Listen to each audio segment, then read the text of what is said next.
আমরা খাবার খাই, কিভাবে পরিপাক হয়, ঠিক আছে, কোন খাবার খেলে তাড়াতাড়ি পরিপাক হবে, কোন খাবার দেরিতে পরিপাক হবে, এগুলো দেখবো আমরা। ঠিক আছে, তা আমাদের খাদ্য যখন পরিপাক শুরু হয়, প্রথমে একদম পুরো একদম মুখ থেকে শুরু হয়ে যায়। যে আমাদের এই মুখবিহ্বর বা যে ম্যাপটা আজ ভালো করে দেখো,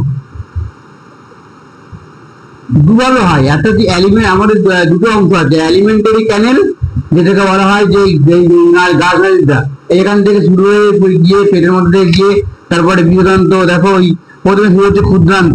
ক্ষুদ্রান্ত মানে যেগুলো সবুজ অংশ না, যেটা হচ্ছে লাল গোলাপি মতন আছে, ওটা হচ্ছে ক্ষুদ্রান্ত। তারপর সবুজ অংশ হচ্ছে বৃহদান্ত। ঠিক আছে, তাহলে প্রথমে যখন খাবার খাচ্ছি, খাবার চলে যাচ্ছে গ্রাসনালী হয়ে চলে যাচ্ছে পাকস্থলী থেকে পড়বে। দেখো পাকস্থলী, পাকস্থলীর পরের অংশ হচ্ছে কি ক্ষুদ্রান্ত, ক্ষুদ্রান্তের পরের অংশ হচ্ছে বৃহদান্ত। ঠিক আছে, একটা কোর্টের একটা পরীক্ষা পড়েছিল আমাদের, যে প্রথমে সাজিয়েছিল ক্ষুদ্রান্ত, বৃহদান্ত, গ্রাসনালী, মুখবিহ্বর, এগুলো পরস্পর সাজাও, মানে অপশন দেওয়া ছিল, এবিসি এরকম ভাগ করা ছিল।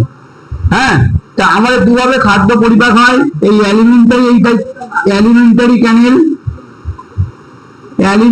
ক্যানেল অ্যান্ড গ্ল্যান্ড।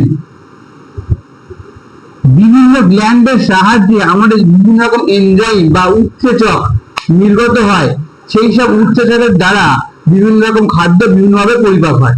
যেমন ফ্যাট জাতীয় খাদ্য কিভাবে পরিপাক হবে, প্রোটিন তুমি খেলে প্রোটিন কিভাবে পরিপাক হবে, কার্বোহাইড্রেট খাদ্য কিভাবে পরিপাক হবে, এগুলো আমরা দেখবো আমরা। ঠিক আছে, প্রথমে আসি কি পুরো মুখবিহ্বর থেকে শুরু হচ্ছে খাবার। তাহলে প্রথমে কি অংশ বলছি, এলিমেন্টারি ক্যানেল।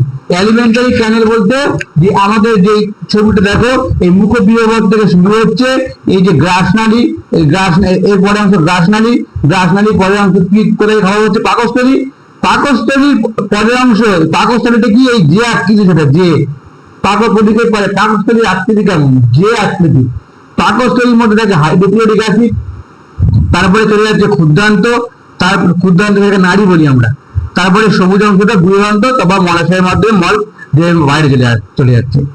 তাহলে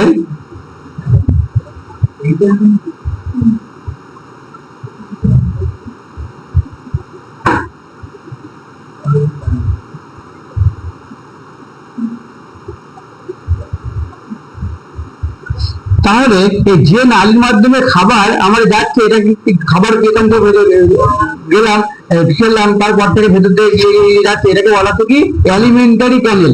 কি বলা হয়, গ্রাসনালী, পুরোটাকে বলা হয় এলিমেন্টারি ক্যানেল। এবার যে প্রথম এই মুখবিহ্বরের পরের অংশটা গ্রাসনালী, ঠিক আছে, কিন্তু যে পুরো যে ক্যানেলটা পুরো চলে যাচ্ছে নিচ পর্যন্ত, ওটাকে কি বলা হয় এলিমেন্টারি ক্যানেল। আর গ্ল্যান্ড গুলো কি বললাম, গ্ল্যান্ডের সাহায্যে কি হচ্ছে বিভিন্ন রকম উৎসেচক এসে খাবারের সঙ্গে মিশবে এবং সেটা খাবার পরিপাকে সাহায্য করবে। এবার চলে আসি যে এলিমেন্টারি ক্যানেল কি হচ্ছে, কারোর ক্ষেত্রে দেখুন লম্বা, যেমন গ্রেট খালি এলিমেন্টারি ক্যানেল নিশ্চিত লম্বা, আরো হ্যাঁ, যে শর্ট হয় তাই এলিমেন্টারি ক্যানেল কি শর্ট হবে। শর্ট হবে মানে কি, তার গ্রাসনালী এমনি শর্ট হয়ে যাচ্ছে, নারী বা নারীর অনেক ব্যাপার থাকে। এলিমেন্টারি ক্যানেলের দৈর্ঘ্য কম বেশি হয়, মেনলি 32 ফুট হয়, 32 ফুট, বুঝতে পারছো তো, পেটের মধ্যে জমি থাকে তো, এক জায়গায় হয়ে থাকে তো, মেনলি এভাবে ধরা হয় এলিমেন্টারি ক্যানেলের 32 ফুট ধরা হয়। ঠিক আছে, তাহলে যে ডাইজেস্টিভ যে আমাদের খাবার পরিপাক কোথা থেকে শুরু হয়, এই মুখবিহ্বর, মুখ থেকেই শুরু হয়ে যায়। কিভাবে শুরু হয়ে যায় বলো, বুকের মধ্যে কিছু কিছু উৎসেচক থাকে, উৎসেচকের নাম বলতে পারবে বলো, মুখের মধ্যে যে লালাগ্রন্থি থাকে, লালাগ্রন্থির নাম কি, সাবলিঙ্গুয়াল, সাবম্যান্ডিবুলার আর প্যারোটিড গ্রন্থি। তিনটে গ্রন্থি থেকে বিভিন্ন রকম উৎসেচক নির্গত হতে থাকে। সেই উৎসেচকের মাধ্যমে আমাদের কি হয়, খাবার পরিপাকে সহায়তা করে। এবার কোন উৎসেচক নির্গত হয়, কোন উৎসেচক প্রোটিন জাতীয় খাবারকে পরিপাক করবে, কোন উৎসেচক কার্বোহাইড্রেটকে পরিপাক করবে, কোন উৎসেচক ফ্যাট জাতীয় খাদ্যকে পরিপাক করবে, সেগুলো দেখতে হবে। এটা তোমাদের একটা প্রশ্ন বলো যে কোন জাতীয় আছে কোন জাতীয় খাদ্য পরিপাক তাড়াতাড়ি হয়, হ্যাঁ, শর্করা বা কার্বোহাইড্রেট জাতীয় খাদ্য তাড়াতাড়ি পরিপাক হয়। আর কোনটা দেরি হয়? প্রোটিন জাতীয় খাদ্য আমাদের পরিপাকে দেরি হয়। তাই চুপ। তাহলে ফার্স্ট স্টেপ কি?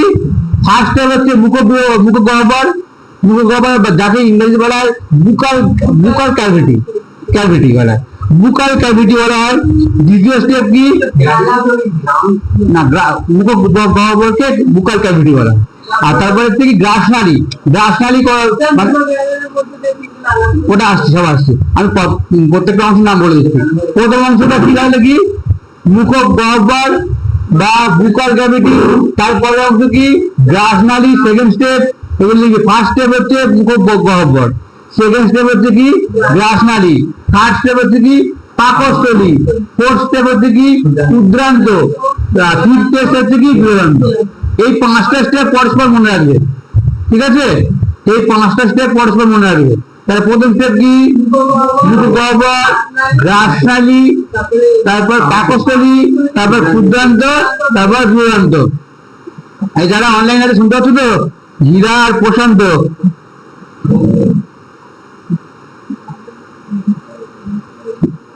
হীরা আর প্রশান্ত উত্তর দাও। হ্যাঁ স্যার, শোনা যাচ্ছে। আচ্ছা আচ্ছা, যদি অসুবিধা হয় তোমাদের কোনো প্রশ্ন থাকে মনে, আমাকে আস্ক করবে, ঠিক আছে? আচ্ছা, তাহলে প্রথম অংশ কি বললাম? মুখগহ্বর, তারপর কি হলো? গ্রাসনালী, তারপর পাকস্থলী, আর ক্ষুদ্রান্ত, তারপর হচ্ছে বৃহদান্ত। বলো মুখ, তুমি বলো প্রথমে কি? হ্যাঁ হ্যাঁ, ঠিক আছে। হ্যাঁ হ্যাঁ, তারপরে পায়ু থেকে খাবার বেরিয়ে যাচ্ছে, মেনলি বৃহদান্ত। এই পাঁচটা স্টেপে হয়, ঠিক আছে? প্রস্টেপকে কি বলা হয়? অ্যানাস বলা হয়। আচ্ছা, এবারে চলে আসছি যে গ্ল্যান্ড গুলো থাকে। এই মুখগহ্বরে তিনটে পার্ট থাকে। কি কি থাকে? তিনটে গ্ল্যান্ড থাকে ভিতরে। এই যে জিভের তলায় থাকে, কানের পাশে থাকে। কি কি থাকে? এই কানের যে পাশে থাকে কি? প্যারোটিড গ্রন্থি। এর নিচে থাকে কি? Submandibular, sublingual. এই তিনটে গ্রন্থি থেকে বিভিন্ন রকম উচ্চচাপ নিরোধ হয়। এই উচ্চচাপ গুলো নামগুলো বলবো, সেগুলো লিখবে। সেগুলো কি পরিপাকে সহায়তা করে সেটা লিখবে। আচ্ছা আচ্ছা, প্রথম যে পার্টটা হচ্ছে কি? আমাদের মুখগহ্বরের তিনটে পার্ট কি? লালাগ্রন্থি, জিভ আর দাঁত। ভালো করে বলুন। লালাগ্রন্থি পরিপাকে সহায়তা করছে, লালা রস মিশিয়ে দিচ্ছে। জিভও সহায়তা করছে, তার সঙ্গে দাঁত। এই তিনটে পার্ট আমাদের খাবার পরিপাকের সহায়তা করছে আমাদের, ঠিক আছে? আচ্ছা, এরপরে যেটা আসি, দাঁতটা পরে করাবো আমি। দাঁতের কি কি অংশ, দাঁত থেকে প্রশ্ন একটা করে হয়। দাঁতটা বাদ, আগে লালাগ্রন্থি করে আসি। দাঁতটা করাচ্ছি, দাঁতটা করাবো, আগে করাবো, হয়ে যাবে। হ্যাঁ, দেখো, মুখগহ্বর যে তিনজোড়া লালাগ্রন্থি থাকে, তারপর এই তিনজোড়া লালাগ্রন্থি থেকে সারা দিনে প্রায় 1.5 লিটার লালা নির্গত হয়। তা আমি কি লালা গালতে পড়ছে? সব ভিতরে চলে যাচ্ছে, ঠিক আছে? তাহলে কি কজোড়া লালাগ্রন্থি থাকে আমাদের? 3 জোড়া, মানে 6টি লালাগ্রন্থি আমাদের বর্তমান গায়ে। বলো,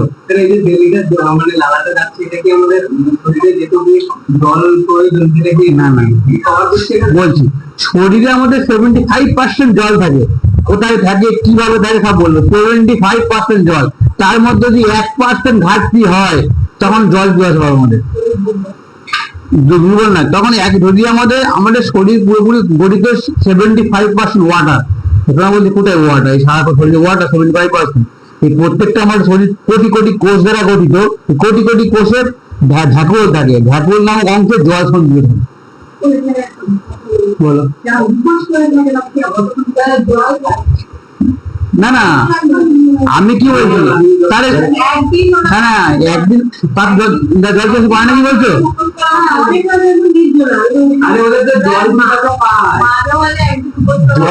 হ্যাঁ, আমি বলছি কি 1% তাহলে নিশ্চিত পাই, জল পেশে পাই তো। তুমি যদি 5 ঘন্টা বা 6 ঘন্টা জল লাগবে খাও, তোমার জল পেশে পাবে না? পাবে, কিন্তু এর পরিমাণ দেখো, এর পরিমাণ যখন 10% হয়ে যাবে, তখন সে ডিহাইড্রেশন হয়ে মারা যাবে। যদি শরীরের এই 75% এর মধ্যে 10% জল আমাদের মানে ঘাটতি দেখা যায়, তখন মানুষ মারা যাবে, ঠিক আছে? তার আগে নয় কিন্তু, সব দরকার শুরু করে দেওয়ার। আচ্ছা, লালা গ্রন্থির মধ্যে মেন যেটা হচ্ছে তোমার প্যারোটিড গ্রন্থি।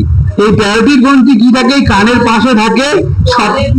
সব থেকে এই গ্রন্থিগুলোর মধ্যে সবচেয়ে বড় গ্রন্থি হচ্ছে কি? প্যারোটিড গ্রন্থি, ঠিক আছে?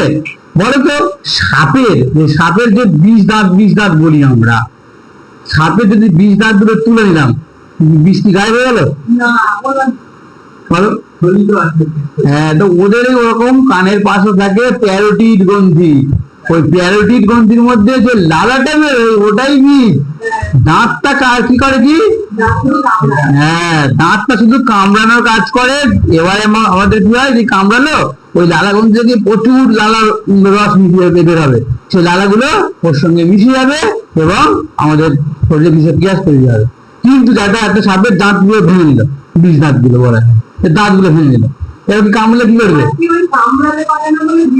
হ্যাঁ, যখন কামড়াবে লালা কিন্তু পড়ছে, বিষ কিন্তু পড়ছে, কিন্তু আমাদের শরীরের মধ্যে যাচ্ছে না।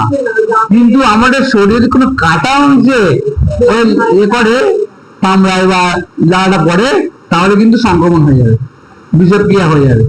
বিষ দাঁত বলে কিছু হয় না। দাঁত যেমন দাঁত দুটো ভেঙে নেওয়া হয় যাতে কামড়াতে না পারে, কিন্তু যখন অনেকে বলে বিষ দাঁত, অনেকে দেখবে খেলা দেখাতো, আমাদের আগে পাড়ায় আসতো, দেখতাম সাপের বিষ দাঁত ভেঙে নিয়েছে, এবার এসে বলছে কেউ আসবে, এসে তাদের গলায় জড়িয়ে দেবো, তার মানে গলায় জড়িয়ে দিত। এবার কি করতো, সাপ থেকে গলায় দাঁত ভেঙে দিলে কি হবে, ওর দিয়ে জানে যে আমি আর কামড়াতে পারবো না, সেই জন্য করে ওর টেস্ট একটু কমে যায়।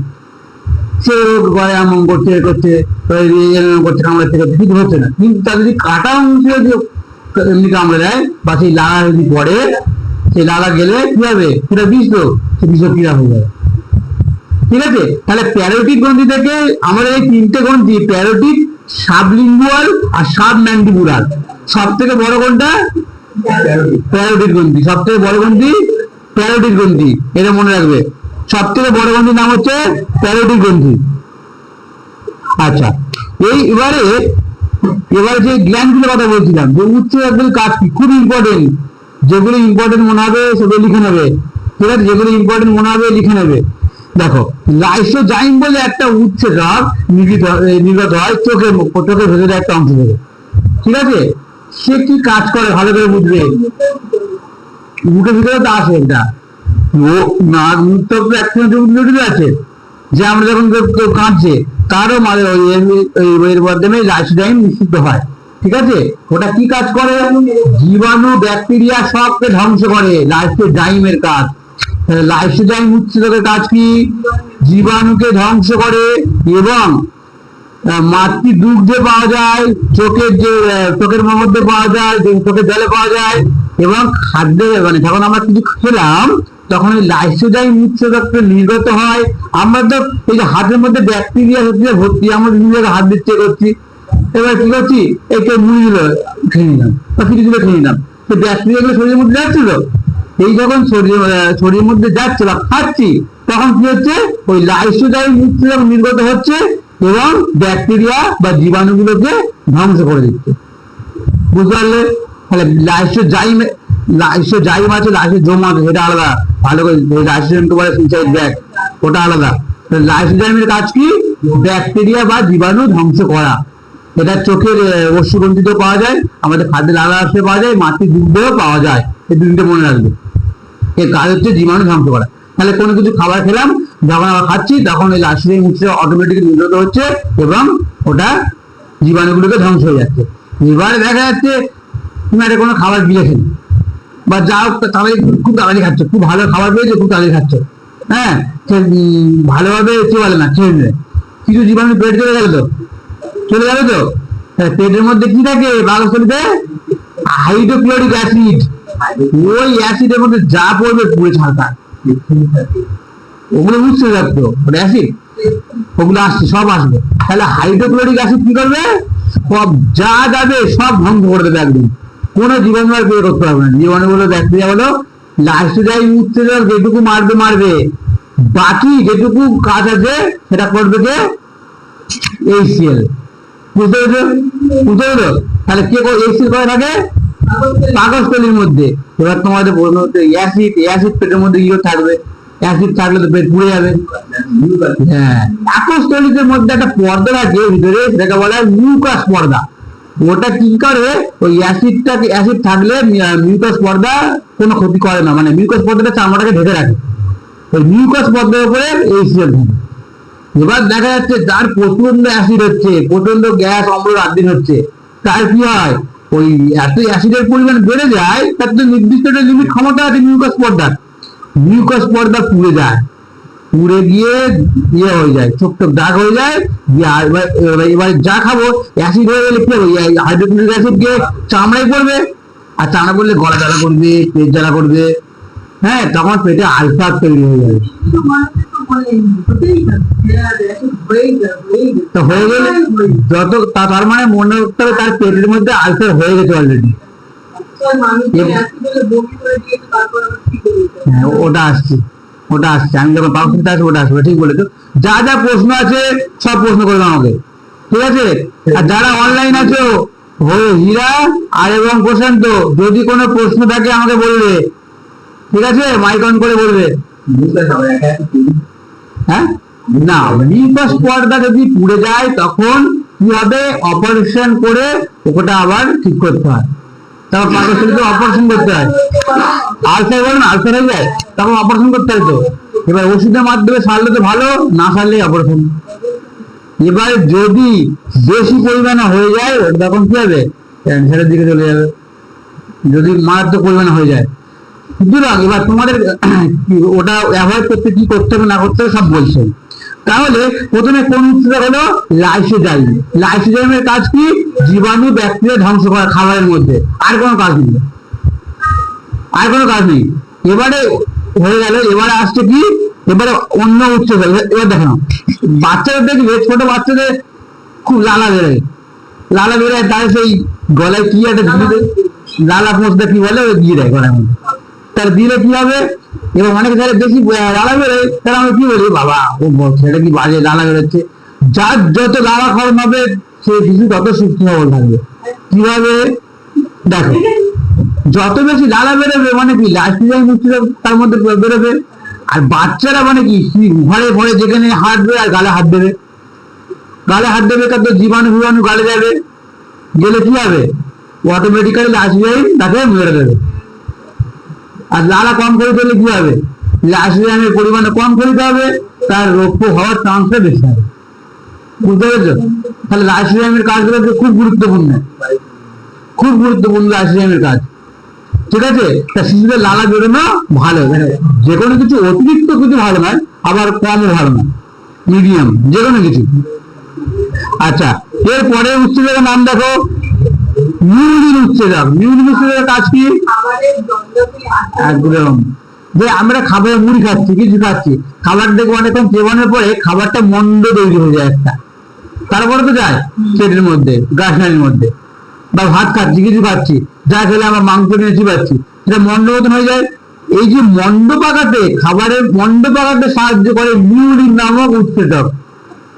তাহলে এগুলো নোট করবে, মিউরিন উচ্চেজক খাবারকে মন্দ পাকাতে সাহায্য করে, লাইসোজাইম উচ্চেজক খাবারকে জীবাণু ও রোগমুক্ত, জীবাণু এবং ব্যাকটেরিয়া ধ্বংস করে। ঠিক আছে? এরপরে আরো দুটো উচ্চেজক আছে, বলো। আর ডায়াস্টেট, গুড। টায়ালিন আছে আর ডায়াস্টেট, মুখে এই চারটে উচ্চেজক খুব ইম্পর্টেন্ট। তাহলে কি হলো, লাইসোজাইম হলো, আর লাইসোজাইমের কাজ বুঝতে।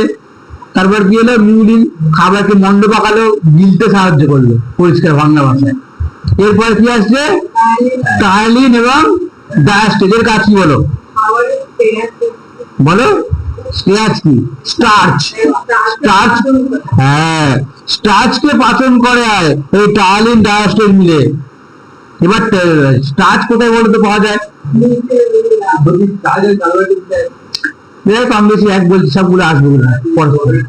হ্যাঁ, খুব ভালো বলেছে, গমের খোসা। এবারে তোমরা দেখবে রেশন যখন গমানো, তখন দেখবে লাল লাল ভর্তি চাল, মানে এরিয়ে কি বলে ওটা, আটা চালা দিয়ে ছেড়ে নেয়, এবার আমার মায়েরা কি করে বলতে, বাবা এই যে নোংরা ভর্তি রাখলে ভালো, আরে ওগুলো গমের খোসা, ওগুলো স্টার্চ, ওগুলো কি করে আমাদের পরিপাকে সহায়তা করে। স্টার্চ পেটে গেলে ভালো, তাতে হজম ভালো হবে, আমরা সেটা জানি না, আমরা ফেলে দিই। এবারে কি হয়, গমকে 2-4 বার, যদি গমকে 2-3 বার ভাঙানো হয়, সেটা কি হয়ে যাবে, আটা হয়ে যায়, ময়দা হয়ে যাবে। আর ময়দা হয়ে যাবে মানে কি, তো স্টার্চটা পুরোপুরি বেরিয়ে যাবে, বেরিয়ে গেলে তখন হজম হবে না। ওই জন্য করে ময়দার জিনিস খেলে তোমার হজমে সমস্যা হয়। তুমি আটা রুটি খাও, বুঝতে হবে না, আটার রুটি খেতে খায় অনেকে, সমস্যা হয় না। কিন্তু ময়দার জিনিস খাওয়া যাবে না, তাতে স্টার্চ নেই। স্টার্চের কাজ হচ্ছে পরিপাকে সহায়তা করা, স্টার্চ থাকলে ভালো। ওই জন্য করে চেষ্টা করবে। তা আমাদের রোগ ভোগের কারণ কি, এই জন্য করে তো রোগগুলো হচ্ছে আমাদের। এত রোগ কি জন্য হচ্ছে, এত রোগ তোমার কি জন্য হচ্ছে, আমাদের কি জন্য হচ্ছে, বিশেষ করে বাঙালিদের খাদ্যাভ্যাস, এই জন্য করে তো হচ্ছে আমাদের রোগ। সব যা হয় ময়দা, কি বলছিল, আমি ময়দার লুচি বা রুটি খাই না, তা হচ্ছে ময়দা বিস্কুট, ময়দার রুটি। তুমি কি খাবে, চাউমিন, তুমি খাচ্ছ পাস্তা, মোমো, সব হচ্ছে কি, এগুলো আমাদের কি, এগুলো আমাদের ময়দার তৈরি। ময়দার তৈরি জিনিস, চিনির তৈরি জিনিস যদি অ্যাভয়েড করতে পারো, মানুষের 90% রোগ সেরে যাবে, নির্মূল। কি দই মিষ্টি, তুমি কি বলবে, কথা বলে মিষ্টি দিয়ে দেবে, তুমি চিনি আর ময়দা জিনিস তুমি ইয়ে করে দেবে, তোমার না হবে ভুঁড়ি, না হবে কোনো রোগ, কিচ্ছু হবে না, প্রায় 90% রোগ হবে না।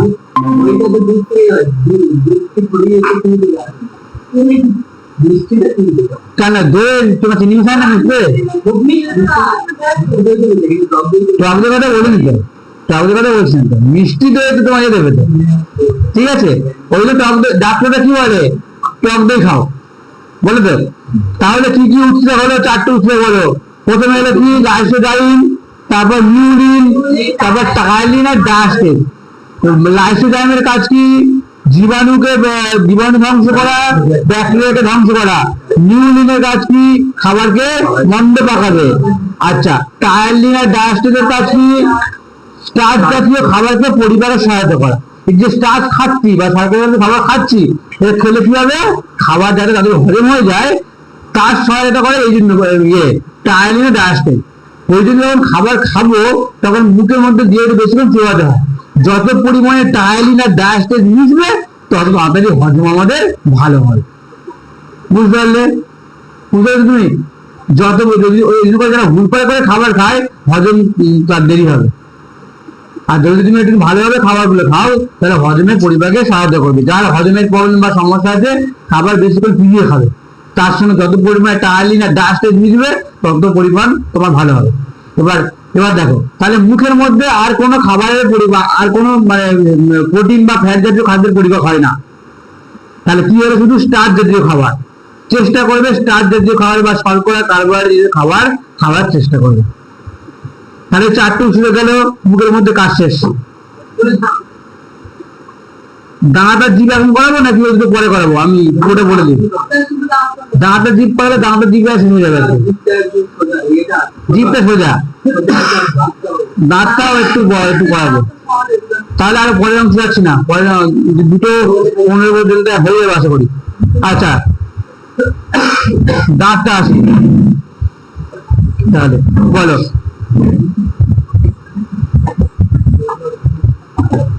দাঁতটা আগে নিয়ে নিয়ে আগে।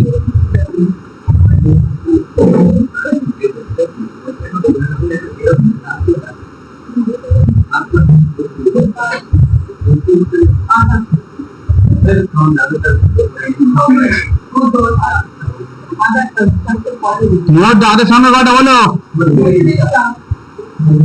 আচ্ছা, আমি ডাইজেস্টিভ সিস্টেম পুরো পড়ানোর পরে, আজ একটা ক্লাস হবে না, পরের দিন লাগবে, পুরো শেষ করার পরে তোমার নিজেদের উপর অ্যাপ্লাই করে দেখবে, গ্যাস অ্যাসিডিটি সমস্যা থেকে অনেকটা মুক্তি পেয়ে যাবে, অনেক মুক্তি পাবে।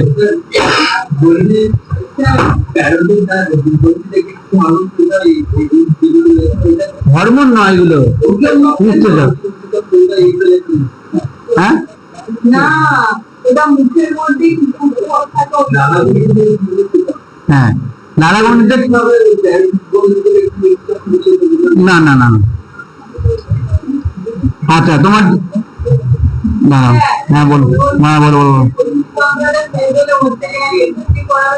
হ্যাঁ হ্যাঁ, সব পড়াবো সব নেই। আর দাঁতটা এঁকে দিচ্ছে, আগে দাঁতটা করা যাবে।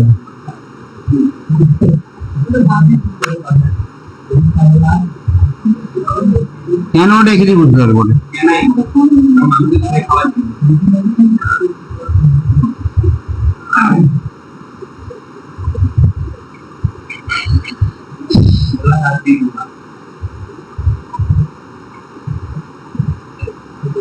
আচ্ছা, এদিকটা করে দিই।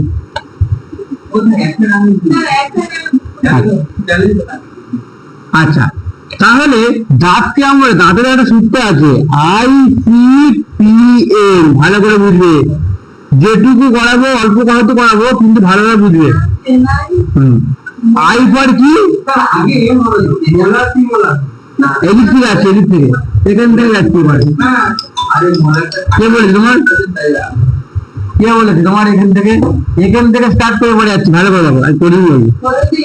আই ফর কি, incisor, incisor. C for canine, premolar, আর একটু মোলার। বানান একটু একটু আলাদা এদিক ওদিক হতে পারে, সে দেখে নেবে, ওটা কোনো ব্যাপার না, তোমার বিশ্বাস রাখো আগে। তাহলে ইনসিজার, ক্যানাইন, প্রিমোলার, মোলার, এর সূত্র কি? এটা 2:1:2:3। এবার কিভাবে সূত্রটা হয় দেখো, কিভাবে এলো। দাঁতের একটা পার্ট, মানে ওপরের অংশে বা নিচের অংশে একটা পার্টের বর্ণনা করছে, একটা দিক, ঠিক আছে? তাহলে এই প্রথম দুটো পার্ট কি হয়? ইনসিজার, ইনসিজারের সংখ্যা কত? দুটো। তারপরে আছে কি, ক্যানাইন, ক্যানাইন পয়েন্ট কত? একটা। তারপরে দুটো অংশ কি? প্রিমোলার। তারপরে তিনটে কি? মোলার। তাহলে হলো ICPM, incisor, canine, premolar and molar.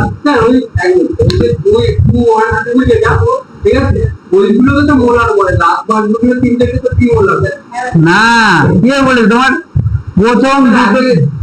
প্রথম দুটোকে প্রিমোলার, তারপর তো মোলার। প্রথম দুটো মোলার, লাস্টের তিনটা হচ্ছে প্রিমোলার। কোথায় বলছো? উইকিপিডিয়া সার্চ করে তুমি দেখে নাও, এখন দাও, ক্লিয়ার হয়ে যাবে তোমার। আরে প্রি মানে তো মোলারের আগে। হ্যাঁ, প্রি মানে কি? একদম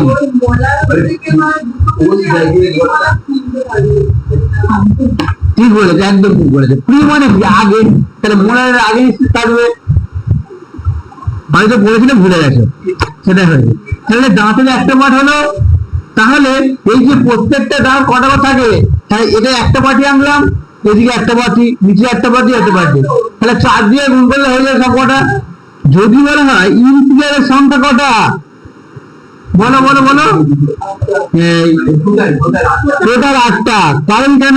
এইটা পূর্ণার ছিল না, আমি পূর্ণার জন্য কাজ করে দেখেছো? দেখে নাও, দেখে নাও, দেখে নাও, দেখো দেখো দেখো দেখো, অসুবিধা নেই, দেখি করো, দেখো, বুঝে না হলে। তাহলে এপারে দাঁতের আমরা একটা অংশ বর্ণনা করেছি, এপারে একটা অংশ আছে, নিচে একটা অংশ আছে, এপারে একটা অংশ আছে, তাহলে মোট 4টা অংশ। তাহলে যদি বলে ইনসিজারের সংখ্যা কটা, তাহলে 2 গুণ 4, 8টা। যদি বলা হয় ক্যানাইনের সংখ্যা কটা, ক্যানাইন 1 গুণ 4, তাহলে 4টে। প্রিমোলারের সংখ্যা কটা, 8টা। আর মোলারের সংখ্যা কটা, 12টা। তাহলে কটা হলো? তাহলে আমাদের দাঁতের সংখ্যা হচ্ছে 32। ওটা আসছে পরে। তাহলে এটা বুঝতে পারলে তো? তাহলে আমাদের 32টা। এবার যদি বলে বাচ্চাদের চাইল্ডদের ওদের দাঁতের রেশিও বা অনুপাতটা কত, তাহলে 1:2।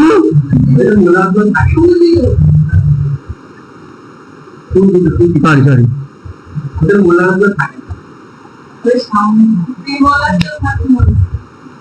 আচ্ছা, তাহলে এই বলবো কোনো অসুবিধা নেই এটা। আচ্ছা, ক্যানাইন দাঁতের কাজ বলো, ক্যানাইন দাঁতের কাজ বলো। ক্যানাইন কাজে বড় থাকে,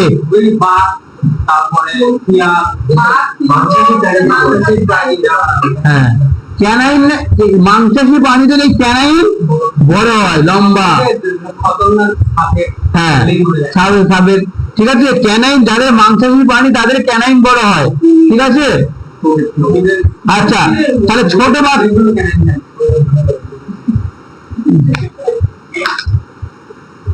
কি সব বলে দিলি, আমি উল্টো দেখেছি, জিরো টু বলছি আবার কি দেখি। বাচ্চাদের দেখো ভালো করে বোঝো, বাচ্চাদের প্রিমোলার থাকে না, বাচ্চাদের প্রিমোলার থাকে না।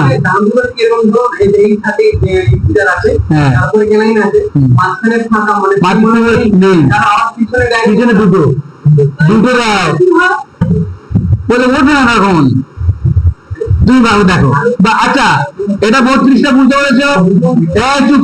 শিশু দাঁতের সংখ্যা কটা বলা হয় বলো? 20টা। দুধের দাঁত বলে, দুধের দাঁত কটা? আরে এইটা তো দুধের দাঁত বলা হয় 20টা। পড়ে যায় আবার বাবা, তাহলে 20টা কি করে পাবো দেখো। তাহলে আমরা 2:1:0:2, তাহলে এইটা যদি 4টা, 4 2 8টা, এটা 4টে, এটা 8টা, হলে কটা হলো? 20টা। ওদের প্রিমোলার থাকে না, শিশুদের প্রিমোলার থাকে না, ঠিক আছে। এবারে দেখো শিশু কেন, এই যে থার্ড মোলার দাঁতটা পৃথিবীর অনেক হাফ জন্য থাকে না, এই থার্ড মোলার দাঁতটা উঠতে সময় লাগে, সেই অনেকে 20 বছর বয়সে ওঠে, 21 বছর 22 বছর ওঠে না, বলছি ওটা তো এক্সট্রা ওঠে। যেটা চুপ ভালো শোনো, যেটা থার্ড মোলার, এই যেটা থার্ড মোলার সেটা কখন ওঠে? 18 বছর 20 বছর 22 বছর ওঠে। এবার তখন কি যে ছেলে মেয়ে ম্যাচিউর হয়ে যায়, তখন ওটাকে বলা হয় উইজডম টিথ। থার্ড মোলার দাঁতটাকে বলা হয় উইজডম টিথ। এই থার্ড মোলার, অনেকের এই থার্ড মোলার দাঁতটা ওঠে না, অনেকের থার্ড মোলার দাঁতটা ওঠে না। ওটা না উঠলেও ওর কোনো কাজ নেই, বুঝলে। অনেকে মাঝে পিছনে দাঁতটা, মানে থার্ড মোলার দাঁতটা কোনো অসুবিধা হয়েছে, দাঁতটা তুলে দেয়, বলে বেটাটাকে কি করবি, ওর খাবো না, পরিবার ছিল খাবার খেতে অসুবিধা হয় না। ওটা আলাদা, অনেকে ওটা এক্সট্রা ওঠে, মানে তোমার দুধের দাঁত যখন পড়বে তখন 5 টাকার দাঁত উঠে যাবে, এই দাঁতটা না পড়লে ওরা তো উঠে যাচ্ছে, তখন ডাক্তারখানায় গেলে কি করে, যে আগে যে পুরনো দাঁতটা, দুধের দাঁতটা তুলে দেয়, ঠিক আছে। অনেকে তোলে না, তখন দুধ দাঁত এক জায়গা হয়ে যায়। এবারে কিছু কিছু ব্যতিক্রম আছে। তাহলে দুধের দাঁত কটা? 20টা। তাহলে আমাদের যে দুধের দাঁত গুলো পড়ে একবার পরে আরেকবার উঠে যায়, তাকে কি বলা হয়? ডাইফিওডেন্ট। কি বলা হয়? ডাইফিওডেন্ট। আর যেগুলো একবার ওঠে মোনোফিউডেন্ট। ডাইফিওডেন্ট মানে যে দাঁত দুবার ওঠে, আর মোনোফিউডেন্ট মানে যে দাঁত একবার ওঠে। তাহলে ডাইফিউডেন্টের সংখ্যা কটা? 20টা। আর মোনোফিউডেন্টের সংখ্যা কটা? 12টা। 20 আর 12 32 তো ক্লিয়ার তো? আচ্ছা, দাঁত ক্লিয়ার হলে হবে না। আচ্ছা, এবারে কয়েকটা লেখাবো, শুধু লিখে নেবে।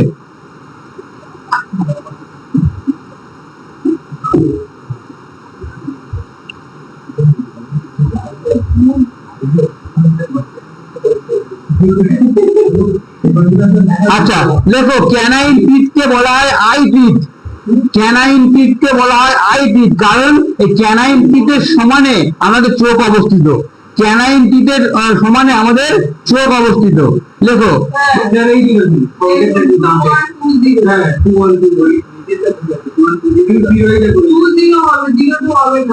দেখি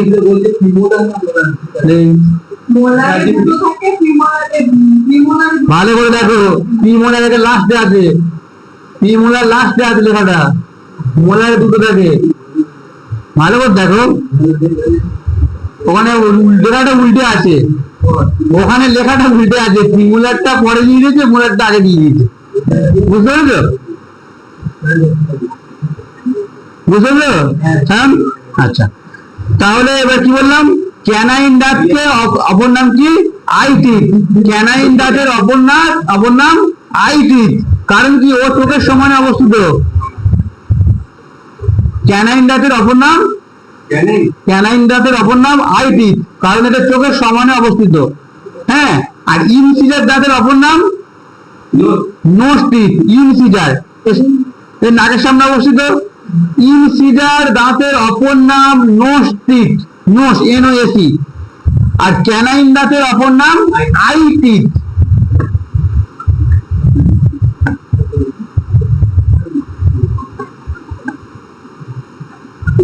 লিখেছো? থার্ড মোলার দাঁতের নাম কি? Wisdom teeth. থার্ড মোলারকে বলা হয় উইজডম টিথ। থার্ড মোলারকে বলা হচ্ছে উইজডম টিথ। Wisdom teeth.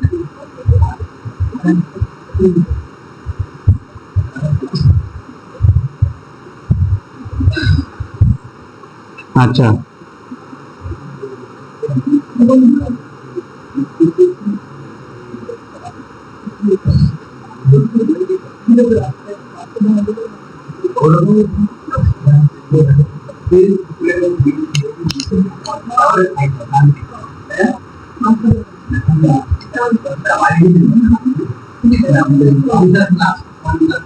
আচ্ছা, এই জীবের সাত প্রকার ছবি গ্রুপ পোস্ট করে দাও। জীবের সাত প্রয়োগ, জীব তার দাঁত, দাঁত নিয়ে কোনো অসুবিধা তো? আচ্ছা, দাঁত নিয়ে যারা পড়াশোনা করে কি বলে বলতো? ডেন্টিস্ট ডক্টরকে বলা হয়। যা পড়াশোনা করে ওডোন্টোলজিস্ট, লিখে নাও, ওডোন্টোলজিস্ট, দাঁত নিয়ে পড়াশোনাকে।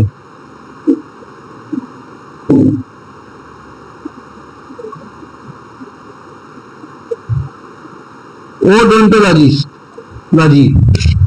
ওডোন্টোলজি, বাংলা লিখে নাও, ODOA, ওডোন্টোলজি। এটা ইম্পর্টেন্ট।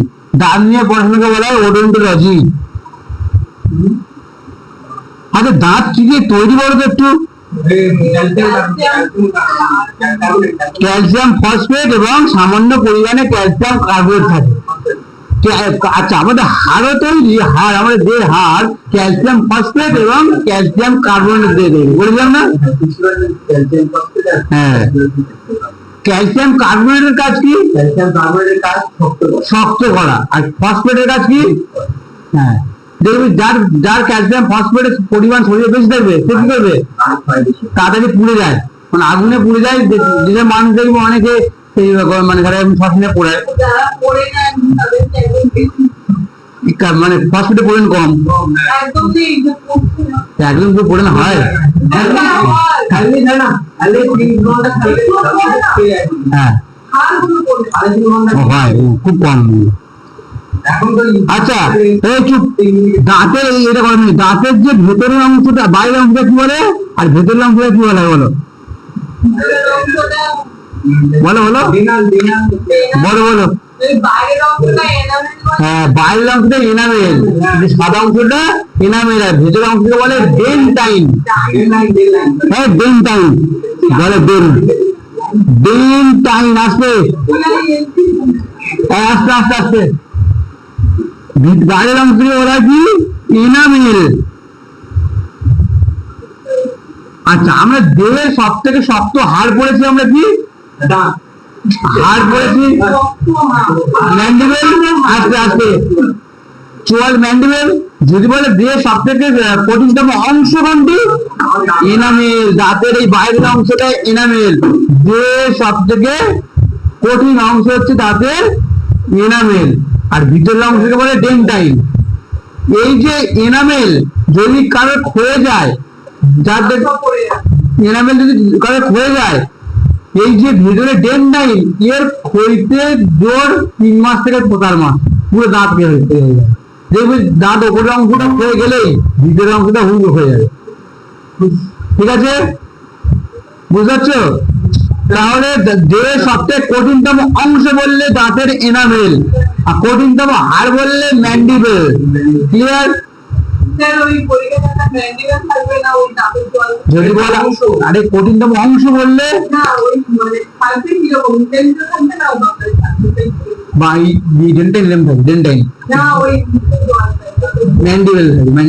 ম্যান্ডিবেল থাকতে পারে, বা মুখে চোয়াল, চোয়ালের হাড় বলতে পারে, চোয়ালের নয় চোয়ালের হাড় বলতে বলে। ঠিক আছে, আচ্ছা এই হীরা আর প্রশান্ত বুঝতে অসুবিধা হচ্ছে? না স্যার ঠিক আছে। আর হীরা উত্তর দিচ্ছে না না?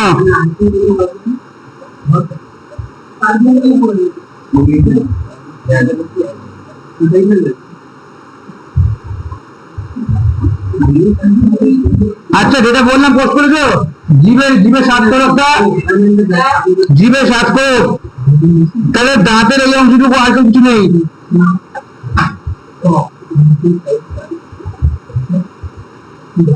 গ্রুপ দেখা আমি এটা পোস্ট করছি আমি।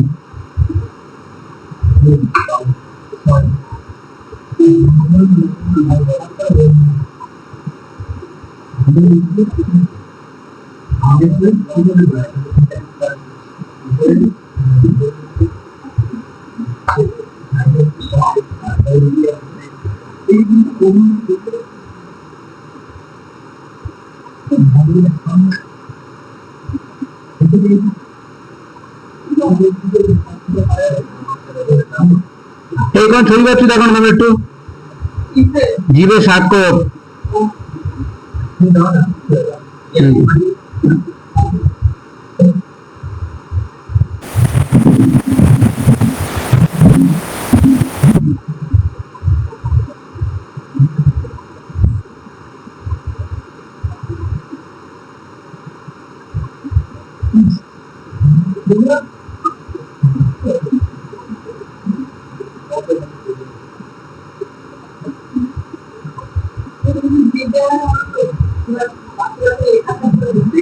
পাশে লেখা থাক বলে দিলে তোমার ভালো হয়, তোমাদের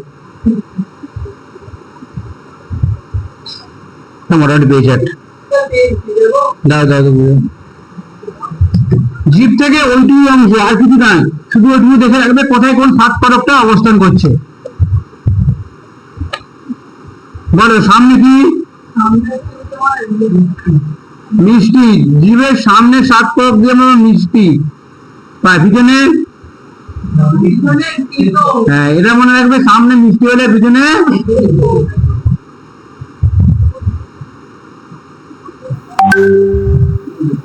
জিভের সামনের অংশে মিষ্টি, পিছনের অংশে তিতো। আর এইটা বলা হয় অগ্র পশ্চাৎ। ভালো করে নামগুলো মনে রাখবে, অগ্র পশ্চাৎ। আর এটা পশ্চাৎ, পার্শ্ব পশ্চাৎ, পার্শ্ব পশ্চাৎ। বলো অগ্র পশ্চাতে কি? হ্যাঁ সল্টি বা লবণ। আর এটা টক। আর মনে রাখবে জীবের মাঝখানে কোনো স্বাদ করক নেই, স্বাদহীন। জীবের মাঝখানে কোনো স্বাদ করক নেই, এটুকু মনে রাখবে। এখান থেকে এই ছবিটা শুধু চোখের সামনে রাখলে আর কিছু করতে হবে না, জিভ থেকে কোনো প্রশ্ন হয় না। সামনে হচ্ছে মিষ্টি, পিছনে তিতো, আর এই লবণ আর টক। মানে বলবো অগ্র পশ্চাতে লবণ আর পার্শ্ব পশ্চাতে টক। ঠিক আছে, এটুকু মনে রাখবে, মিষ্টি তিতো আর উপর হচ্ছে লবণ আর টক। আচ্ছা জিভ আর দাঁত বড় হয়ে গেল। তাহলে এবার আসি আমরা কোথায়? তার কোশ্চেন না, গ্রাস নালীতে আসি। গ্রাস নালীতে খাবার পরিবর্তন হয় না? হয় না? হয় না। গ্রাস নালী কি করে? খাবারটা শুধু পাঠিয়ে যায়, যাওয়ার সময়টা নেয়, আস্তে আস্তে যায়। এমন নয় যে খাবারটা গেলে তার 10 মিনিট পরে গেল। এইভাবে আস্তে আস্তে আস্তে আস্তে আস্তে আস্তে যায়, ঠিক আছে। গাছনালীতে খাবার পুরো আস্তে আস্তে আস্তে যায়, গাছনালীতে কোন রকম ভাবে খাবার পরিপাচ্য বা পরিপাক হয় না। মেন জিনিস আসতে পারে পাকস্থলী। পাকস্থলী তিনটে ভাগে ভাগ করা যায়, কি কি ভাগ বলতে হবে? কার্ডিয়া, ফান্ডি আর পাইলোরিক। পাইলোরিক, ঠিক আছে। পাকস্থলী তিনটে ভাগ।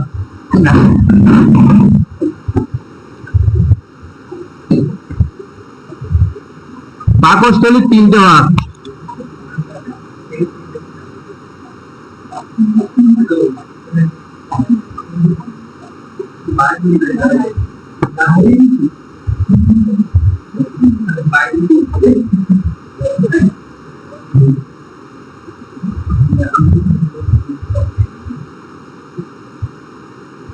পাকস্থলী তিনটে ভাগ। পাকস্থলীকে বলা হয় আছে বলে বলা হয় যে আকৃতির, মানবদের কোন অঙ্গটি যে আকৃতির? পাকস্থলী। পাকস্থলী তিনটে ভাগ আছে। এরকম একটা পার্ট, ঠিক আছে। প্রথম পার্টের নাম কি? কার্ডিয়া। কার্ডিয়া। এবার দেখো গ্যাস অম্বলের ব্যাপারে কি শুরু হচ্ছে। তারপর হচ্ছে কি? ফান্ডি। এটা হচ্ছে পাইলোরিক। এবার যে যেরকম উচ্চারণ করে, ইংরেজিটা আমি একটু কঠিন তো। কার্ডিয়া, ফান্ডি আর পাইলোরিক তিনটে। এবারে দেখো খাবার যখন এই গ্রাসনালী থেকে এলো,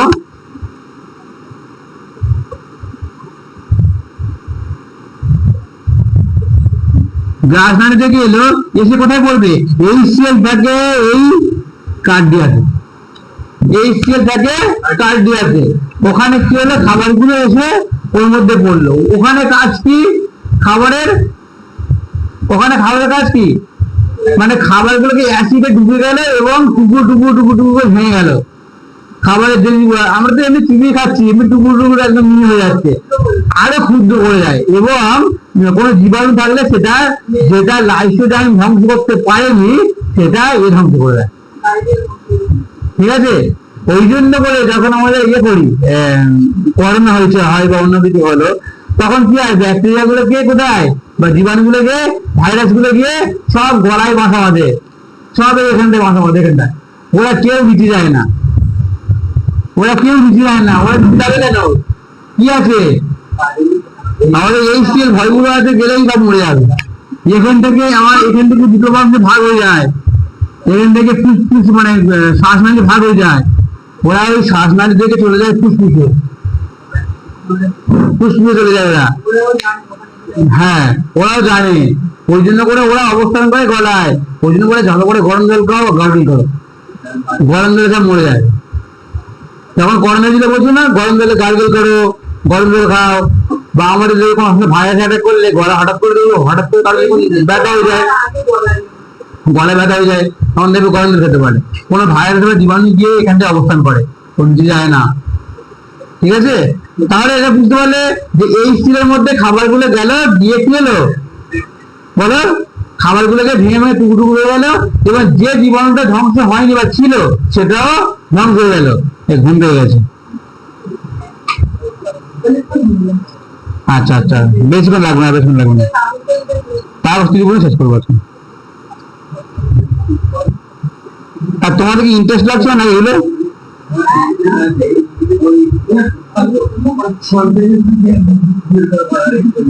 খালি এই অংশটা কি মিউকাস পড দ্বারা আবৃত থাকে, মিউকাস পড দ্বারা আবৃত থাকে। ফলে কি হয়? এখানটায় কোন রকম ভাবে মানে অ্যাসিড চামড়াতে পড়ে না, সুতরাং ভালো থাকে। কিন্তু অতিরিক্ত পরিমাণ অ্যাসিড হয়ে গেলে তখন কি হবে? জায়গাটা পুড়ে যাবে, ঘা সৃষ্টি হবে, এবং সারাক্ষণ চা খাবে, তখন যতই ভালো জিনিস খাও না, সিদ্ধ খাও, ভাত খাও, যা খুশি খাবে, গলা জ্বালা করবে, পেট জ্বালা করবে, ঠিক আছে। এবার ভালো করে বোঝো। এই শোনো, তোমার নামটা কি? বিথিরা। আচ্ছা, তোমার নামটা কি?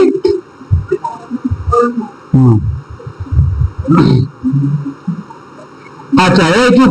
তাহলে কি হলো? লাইসোজাইম যেগুলো ধ্বংস করতে পারলো না, সেগুলোকে ধ্বংস করবে HCl। আচ্ছা, এবার HCl এর মধ্যে কি পর্দা?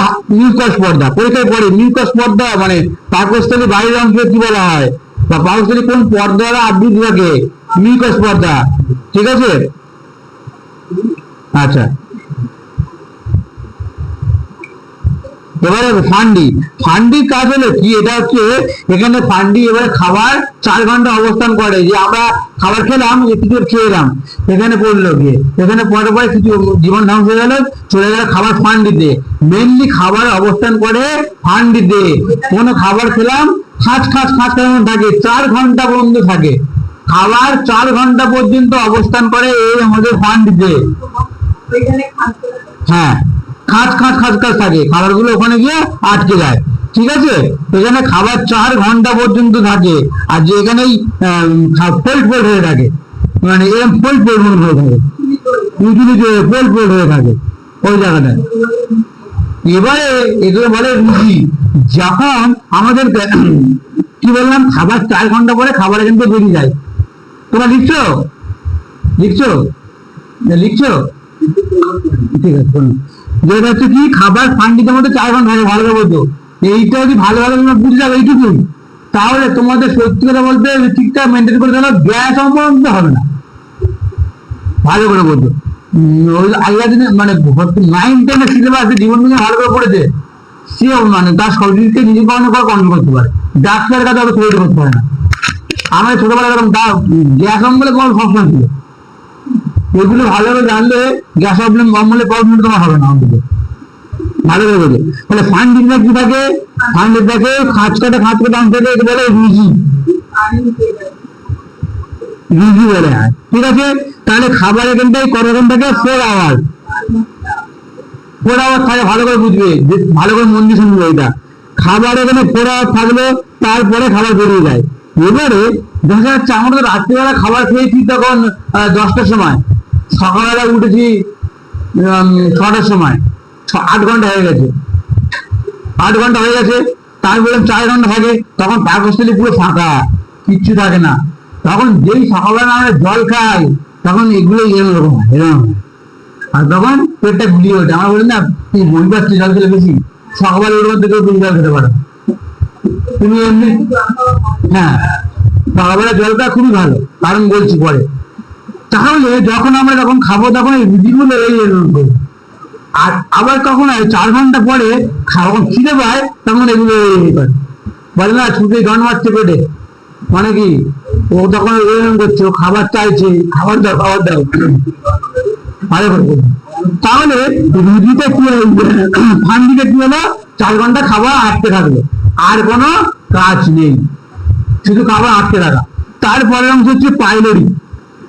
পাইলোরিকের এই পাশে দুটি গ্যাস্ট্রিক গ্রন্থি থাকে, পাইলোরিকের পাশে দুটো গ্যাস্ট্রিক গ্রন্থি থাকে, সেই গ্যাস্ট্রিক গ্রন্থি থেকে দুটো উচ্ছেদক নির্গত হয়, রেনিন আর পেপসিন। ভালো করে বোঝো, রেনিন এবারে উচ্ছেদক কাজ শুরু হচ্ছে। মুখের মধ্যে উচ্ছেদক কাজ করা করেছিল, মুখের মধ্যে যে উচ্ছেদক গুলো কাজ করেছিল বলছি আমরা, এর মাঝখানে কোনো উচ্ছেদক কাজ করেনি। আর এই সেল খাবারকে পুরো পাচিত করে দিয়েছে, ভেঙে দিয়েছে, জীবন ধ্বংস করে দিয়েছে। আর ফান্ডি কি করেছে, খাবার সংরক্ষিত করে রেখেছে 4 ঘন্টা ধরে, ঠিক আছে। এরপরে আসছে রেনিন আর পেপসিন, এখানে বলা হয় গ্যাস্ট্রিক গ্রন্থি। এই পাইলোরিকের একটা পার্টে থাকে কি বলা হয়, গ্যাস্ট্রিক গ্রন্থি। গ্যাস্ট্রিক গ্রন্থিতে দুটো উৎসেচক নির্গত হয়, গ্যাস্ট্রিক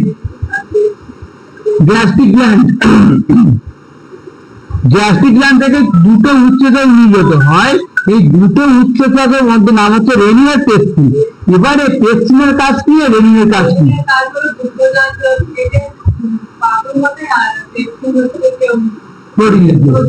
রেনিন বলে আসছি, পেপসিন বলি।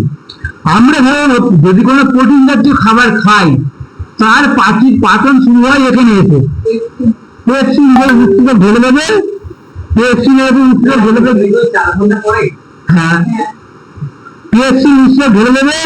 এবারে সেই প্রোটিন জাতীয় খাবার আমার পরিপাক বা হজম হতে শুরু করবে।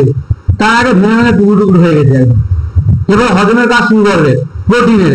প্রথমে শর্করা জাতীয় বা স্টার জাতীয় খাবারের হজম শুরু করবে বুকের মধ্যে থেকে। তাহলে ওই জন্য করে বলে খায় শর্করা জাতীয় খাবার আগে খাও, ভালো বেশি করে খাও। এবারে দেখা যাচ্ছে বিয়ে বাড়িতে গিয়ে দেখা যাচ্ছে তোমরা কিরকম পারো 4 পিস 5 পিস মাছ খাও দেখি, খেতে পারো? হ্যাঁ খাও, খেতে পারো? কারণ কি বলো? প্রোটিন, ও মাছে প্রচুর পরিমাণে প্রোটিন থাকে। প্রোটিন জাতীয় খাবার আমরা কেউ বেশি খেতে পারি না, মাংস খেয়ে নেবে সবাই। না না, সেটা আলাদা কথা। মাছে প্রোটিন পরিমাণ বেশি থাকে, তাহলে প্রোটিন পরিপাচ্য হতে সময় বেশি লাগে, ওই জন্য করে আমরা প্রোটিন বেশি খেতে পারি না একসঙ্গে। মাংস খেতে পারবো, 500 মাংস কেউ দেওয়ানা দেখে নেবে, 500 মাছ খেতে পারবে না। শোনো ভালো করে শোনো, এই চুপ চুপ। তাহলে পেপসিন কি গেল? পেপসিন কি করলো? পেপসিন কি করলো? প্রোটিন জাতীয় খাবারের পরিবার শুরু করলো কোথায়? এই পাইলোরিতে। আর রেলিন কি করলো? দুগ্ধ জাতীয় খাবার খেলে, দই জাতীয় খাবার, দুধ, এইগুলো না না, দুধ জাতীয়, দুধ থাকতে হবে। দুধকে কি করবে? দইয়ে পরিণত করবে। ভালো করে বোঝো, পেপসিনের কাজ দইকে দুধে পরিণত করা। সরি সরি সরি সরি, রেলিনের কাজ। পেপসিন মানে প্রোটিন। হ্যাঁ, ওটা ওটা আসছি। তোমার যখন প্রোটিন 3 জায়গায় পাচিত হবে, 3টে পাচিত হওয়ার পরে তখন আমি বলে দেবো প্রোটিন থেকে পেপটন, পেপটন থেকে পেপটাইড, পেপটাইড থেকে বলে দেবো আমরা, সেগুলো আছে। এটা এখন অল্প উদ্দেশ্যে। পেপসিনের কাজ প্রোটিন জাতীয় খাবার পরিপাক করা, রেলিনের কাজ হচ্ছে কি দুগ্ধ জাতীয় খাবারকে পরিপাক করা। এবারে তোমরা একটা জিনিস খেয়াল করলে দেখবে, একটা বাচ্চা শিশু দুধ খাওয়ানো হচ্ছে, মা বাচ্চা শিশু দুধ খাওয়াচ্ছে, খানিকটা বাদে তার কোলে করে টোনে ঘুরছে, পিঠে করে হঠাৎ করে বন্ধ করে দিল। দেখবে দুধ বেরোয়, দই বেরোয়, দুধ বেরোয় না, ছানা ছানা ছানা দই দই হয়ে বেরোয়, ছকছক হয়ে বেরোবে। কারণ কি? ওই রেনিনে পৌঁছে গেছে তো, ওই রেনিনাকে দইয়ে পরিণত করে দিয়েছে সঙ্গে সঙ্গে। ও তো জল, তো ও তো লিকুইড জিনিস, এখান থেকে চলে এসছে। এতে জল তো আটকাতে পারবে না, এটা খাবার আটকায়। যে কি করে? দইয়ে পরিণত করে দিয়েছে। আর যেই বন্ধ করে দিয়ে দই বের করে দিয়েছে। Just minute. হ্যালো হ্যালো, না না পড়াচ্ছি। হ্যাঁ হ্যাঁ, খেয়ে নিচ্ছি, তুমি করেছি। আচ্ছা, এই 2:15 ছাড়বো আমি। 2:15 ছেড়ে আমি ফোন করি। আচ্ছা, খেয়ে নিচ্ছ? আচ্ছা আচ্ছা, খেয়ে নাও তাহলে। হ্যাঁ, আমি তাহলে ছেড়েই ফোন করছি। হ্যাঁ, আচ্ছা। আচ্ছা দেখো, তাহলে রেলিনের কাজ কি হলো? মানে দইকে দুধে পরিণত করবে। এবারে দেখো, বয়সকালে রেলিন উচ্চতা নিগত হয় না, ওর কার্যক্ষমতা হারিয়ে যায়। মানুষের বয়স হয়ে যায়, 50-60 বছর বয়স হয়ে যায়, তখন দেখবে তোমার বাবা থাকতে পারে, দাদু থাকতে পারে, তাদেরকে দুধ খেতে দেওয়া হয় না।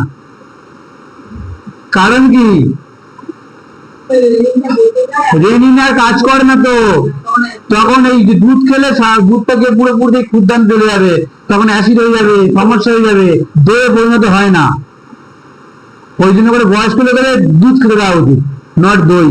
এই সরি, ভুলে গেল, দুধ নট দুধ, দই দিতে হবে। কারণ হচ্ছে তো, আরে ওই তো গ্যাসের সমস্যা হতে পারে, অন্যান্য সমস্যা হতে পারে। ও তো রেনিন তো কাজ করা বন্ধ করে দিয়েছে, সুতরাং দই দুধে পরিণত হবে না, দুধে পরিণত হবে না। তখন ওই পেটের মধ্যে গেলে তখন সমস্যা দেখা যাবে, অন্যান্য খাবারকে ঠিক পরিপাচ্য হবে না, বমি হয়ে যেতে পারে, দুধ হতে পারে, অন্য রকম সমস্যা হতে পারে। বুঝতে পারলে? তাহলে তোমাদের মেনলি জানার বিষয় কি, যে রেলিন আর পেপসিন করতে নির্গত হয় গ্যাস্ট্রিক গ্রন্থি থেকে। রেলিন আর পেপসিন নির্গত হয় গ্যাস্ট্রিক গ্রন্থি থেকে।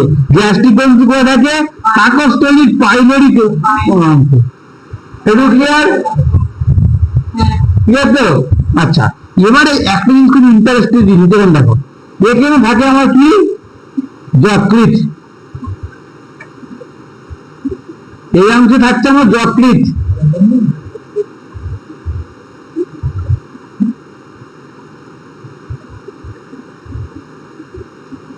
ঠিক আছে, এই অংশে থাকছে আমার যকৃৎ। যকৃতের কাজ কি? আমাদের মানবদের সবচেয়ে বড় বললে গ্রন্থি বললে কি বলি? যকৃৎ। গ্ল্যান্ড বললে বলি যকৃৎ বলি আমরা। হ্যাঁ, ওটাই আসছি। দেখো, এটা হচ্ছে যকৃৎ। যকৃতের কাজ কি?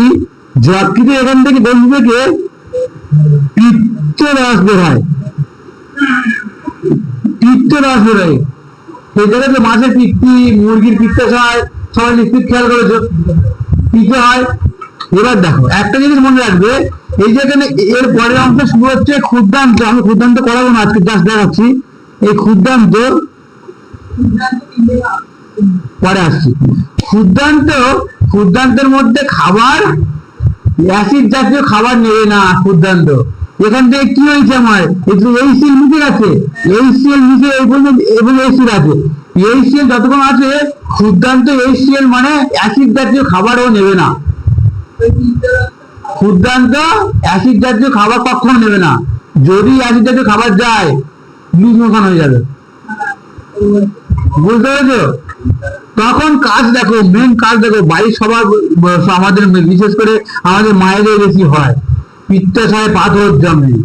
পাথর কেন জমে বুঝে না, এটা বুঝে গেলে কারোর পাথর জমবে না। বাড়ির বাবা মা সবাইকে সচেতন করতে পারে, নিজেদেরকেও। যেখানে পাথর কেন জমে পিত্তাশয়ে, দেখো লিভারের কাজ কি? পিত্ত রস উৎপন্ন করা। আমাদের লিভার পিত্ত রস উৎপন্ন করবে। সেই পিত্তরস টোপে টোপে পিত্তাশয় বলে গ্রন্থিটা আছে, এই গ্রন্থির মধ্যে সঞ্চিত হবে। লিভার উৎপন্ন করে যাচ্ছে, top top top top top top করে যাচ্ছে সারাক্ষণ, আর সেগুলোকে সঞ্চিত হচ্ছে একটা থলির মধ্যে। থলিটা বলা হয় পিত্তাশয় বা গল ব্লাডার, মানে গল ব্লাডার অবস্থান আছে, বলে তো? তাহলে গল ব্লাডারের মধ্যে আমাদের পিত্তরস সঞ্চিত হচ্ছে, বুঝতে পারছো? আর গল ব্লাডারে সঞ্চিত হচ্ছে। এবারে 4 ঘন্টা খাবার রয়েছে। আমরা সাধারণত কখন অন্তর খাই? মিনিমাম 4 ঘন্টা কি 5 ঘন্টা, 6 ঘন্টা অন্তর খাই। সকালে তুমি 8টায় খেলে, ফের 2টোর সময় ভাত খেলে, ফের আবার সন্ধ্যায় টিফিন করলে, ফের রাত্রেবেলা কিছু খেলে। মোটামুটি 4 ঘন্টা খাবার গ্যাপ থাকে, বা 3 ঘন্টা গ্যাপ থাকে, কারো 5 ঘন্টা। যাদের এই গ্যাপটা ঠিক আছে, 4 ঘন্টা মিনিমাম বা 5 ঘন্টা গ্যাপটা ঠিক আছে, ভালো বলবে। এর কাজ কি? পিত্তাশয় বা লিভারের কাজ কি? এই লিভার বা যকৃৎ একই কথা, একই। লিভার থেকে পিত্তরস নির্গত হয়ে পিত্তাশয় বা গল ব্লাডারে সঞ্চিত হলো। যেই অ্যাসিড জাতীয় খাবার এখানে এলো পাইলোরিকে, সঙ্গে সঙ্গে পিত্তাশয় ধরে দিল। পিত্তাশয়ের মধ্যে যেটা থাকে ওটা হচ্ছে কি? অ্যাসিড নয়, ক্ষার। ওটা কি? ক্ষার। এবার অ্যাসিড আর ক্ষার যদি মেশায় কি হয়ে যাবে? নিউট্রাল হয়ে যাবে, তাই তো? অ্যাসিড আর ক্ষার মিশাবে। যেমন জল হচ্ছে কি, জলের পিএইচ কত? 7। জল কারণ ক্ষারও নয় অ্যাসিডও নয়, তাই তো? জল ক্ষারও নয় অ্যাসিডও নয়। লেবু হচ্ছে অ্যাসিড, আর ক্ষার হচ্ছে কি? ক্ষার। ওই অ্যাসিড আর ক্ষার নির্দিষ্ট করে নিতে গেলে পুরো নিউট্রাল হয়ে যাবে, তাই তো? তাহলে এবারে অ্যাসিড জাতীয় খাবার এখানে ভর্তি হয়ে গেছে, আর এখান থেকে নির্গত হচ্ছে ক্ষার, মানে হচ্ছে পিত্তরস এসে মিশছে। দুটো জায়গায় মিশে গেল, খাবার পুরো নিউট্রাল হয়ে গেল, না অ্যাসিড না ক্ষার।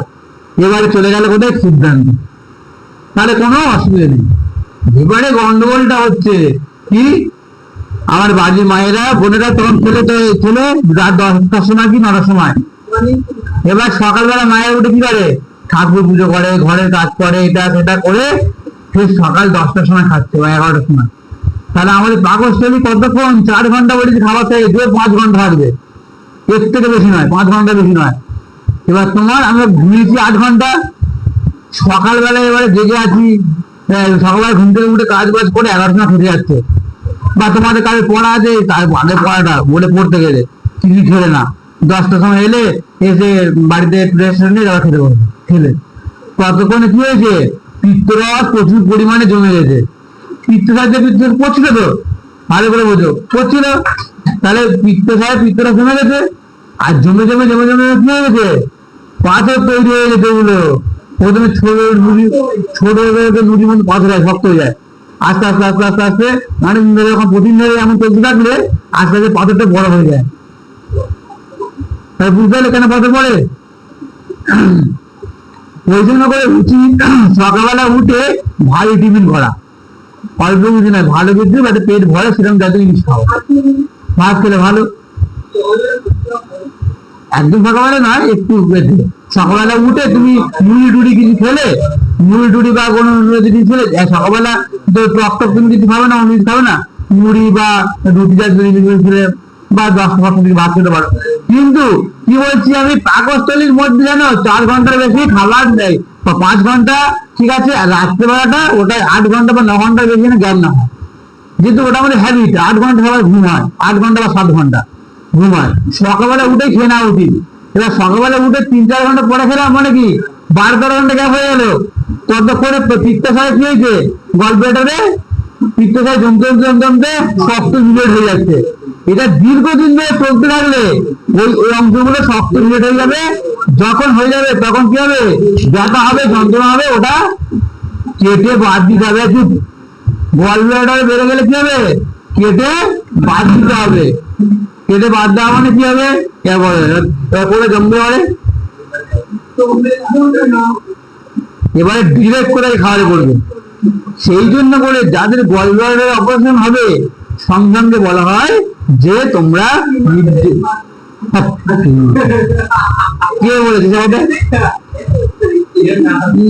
কাটা তো কি আছে, তাদের বলবে নির্দিষ্ট টাইমে খেতে, ঘড়ি ধরে টাইম বাই টাইম খেলে কি হবে না, আমাদের শরীর না গন্ধিতে থাকবে না, ডিরেক্ট কোথায় এর সঙ্গে মিশবে। এবারে কি হবে, টাইমে টাইমে খেলে কি হবে, নির্দিষ্ট টাইমে আমার শরীর অ্যাবজর্বশন করে নেবে যে তখন পিঠ দেয়, পিঠ থেকে নির্দিষ্ট টাইমে পিঠ থাকতে পড়বে। তখন সারাক্ষণ তার অ্যাসিডিটি প্রবলেম, ব্রেনের প্রবলেম, বডির প্রবলেম, এটা খেতে প্রবলেম, সারাক্ষণ প্রবলেম লেগেই থাকবে শরীরে, সারাক্ষণ প্রবলেম তার লেগেই থাকবে। বুঝতে পারলে? তাহলে পিত্তাশয় কেন পার্থক্য বুঝতে পারছো? তোমরা কেউ ইয়ে করবে না যে মিনিমাম 5 ঘন্টা অন্তত কিছু খাবার, আর সকালবেলা উঠে ভারী টিফিন, মানে কি করে বিস্কুট খেলো, চা খেলো না, পান্তা ভাত সব থেকে ভালো, সকালে পান্তা ভাত খুব ভালো। এবার দেখো তাহলে কি কারণে বুঝতে পারলে তো। আর আমরা কটা উৎসব করলাম, আজকে 6খানা উৎসব করলাম। বলো নাম বলো, প্রথম থেকে নাম বলো, বলো বলো, প্রত্যেকে বলবে আজকে এই পর্যন্ত, প্রত্যেকে বলবে।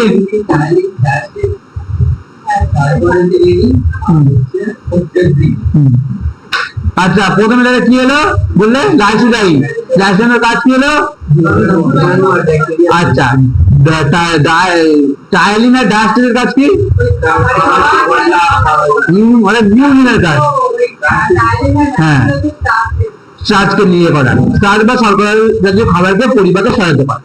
আর তারপরে কি হলো রাজনালী, তারপর চলে এলো কি আমাদের পাকস্থলী। পাকস্থলী কটা অংশ, 3টে, কি কি, কার্ডিয়া, ফান্ডি আর পাইলোরিক। কার্ডিয়া, ফান্ডি আর পাইলোরিক। কার্ডিয়াতে কি থাকে ওই জায়গাটায়, এইচসিএল।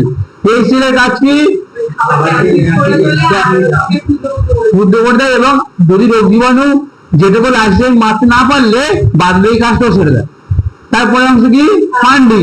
ফান্ডির মধ্যে এরকম খাঁচকাটা অংশ থাকে, তাকে বলে রুজি। এখানে কি করে, খাবার কত ঘন্টা আটকে থাকে, 4 ঘন্টা, ম্যাক্সিমাম হলে 5 ঘন্টা। তারপরে কি হয়, কোন অংশ পাইলোরিক। পাইলোরিক একটা গ্যাস্ট্রিক গ্রন্থি থাকে, সেখান থেকে দুটো উৎসেচক নির্গত হয়, কি কি, রেনিন আর পেপসিন। পেপসিন কি করে, প্রোটিন জাতীয় খাবারকে পরিপাকে সহায়তা করে, আর রেনিন দুধ জাতীয় খাবারকে পরিপাকে সহায়তা করে। ক্লিয়ার? আচ্ছা, আর যকৃৎ থেকে কি নির্গত হয়, পিত্তরস। সেটা কোথায় সঞ্চিত হয়, পিত্তাশয়ে বা পিত্তথলিতে বা গল ব্লাডারে। ঠিক আছে, ওটার কাজ কি, খাবারকে ক্ষারীয় নয় প্রশমন করে দেয়, মানে নিউট্রাল করে দেয়। অ্যাসিড খাবার এবারে ওটা তো ক্ষার, ওটা তো ক্ষার, এবারে অ্যাসিড আসছে, দুটো একসঙ্গে মিশলো, মিশে খাবারটা কি হবে, নিউট্রাল হয়ে গেল। দেন ক্ষুদ্রান্তে খাবারটা প্রবেশ করবে। ঠিক আছে, তাহলে ক্ষুদ্রান্তে খাবার প্রবেশ করলে এই পর্যন্ত আরো থাকবে আজকে। ঠিক আছে, তাই হবে তো, চলে যাচ্ছে, ঠিক আছে কোথায় তাহলে যাচ্ছে। তাহলে এটুকু বুঝতে পারছো, কোনো অসুবিধা আছে, অসুবিধা তো? আমি বলতে চাচ্ছি আমি যেটুকু পড়াবো সেটুকু এখানে বুঝে নাও, মুখস্থ করে নাও। বাড়ি থেকে একবার দুবার চোখ বুলালে হয়ে যাবে। ঠিক আছে? আচ্ছা, এই যারা অনলাইন আছে